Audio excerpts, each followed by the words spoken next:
મહાદેવ હર મિત્ર મંડળ અને વિશ્વ હિન્દુ પરિષદ દ્વારા રામજીની શોભાયાત્રાનું આયોજન કરવામાં આવ્યું.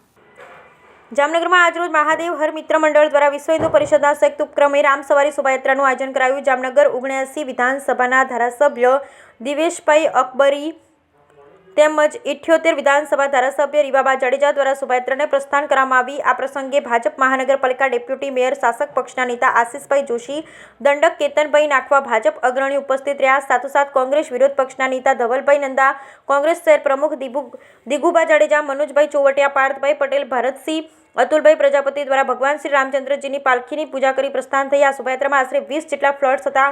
તેમજ આ શોભાયાત્રા વિશ્વવિખ્યાત શ્રી બાલા હનુમાન મંદિરથી પ્રારંભ કરી Hawai Chowk, Setwada, central bank, Bradhan Chowk, Mandvi tower, Darbargadh, Chandi Bazaar, Ratanbhai Masjid, Deepak talkies, Ranjit road, Bedi Naku super market, Indraprastha complex, Pancheshwar tower થઈ ગૌરીશંકર મહાદેવ મંદિર પહોંચી મહાઆરતી થઈ પૂર્ણ થયેલ. આ શોભાયાત્રા મહાદેવ હર મિત્ર મંડળના અધ્યક્ષ રાજુભાઈ મહાદેવના નેજા હેઠળ થયેલા સમગ્ર શોભાયાત્રાની જયમત મહાદેવ હર મિત્ર મંડળ તથા વિશ્વ હિન્દુ પરિષદના કાર્યકર્તા મિત્રોએ ઉઠાવી. Bureau report Vishwanath Joshi, cameraman Mayank Shukla, Jamnagar.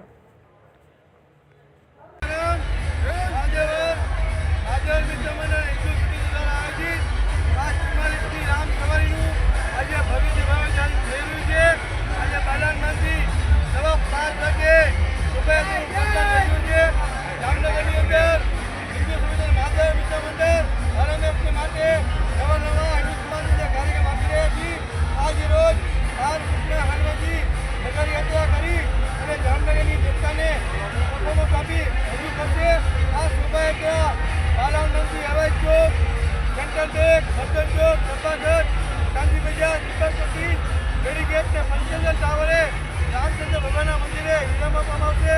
શોભાયાત્રામાં આજે માનનીય ધારાસભ્ય દિવેશભાઈ, રીવાબા, તેમજ વિનોદભાઈ ધવલભાઈ, કાર્યકર્તા ધીરુભાઈ ગણકરા તેમજ અમારા કન્વીનર અન્ય આગેવાનો શોભાયાત્રાનું પ્રસ્થાન કરાવી રહ્યા છે. કેટલા પ્લોટ છે? 17થી 18 પ્લોટ છે. અને આ શોભાયાત્રામાં તમામ જ્ઞાતિ, તમામ સંસ્થા, તમામ યુવા મંડળ જોડાયેલા છે. મહાદેવ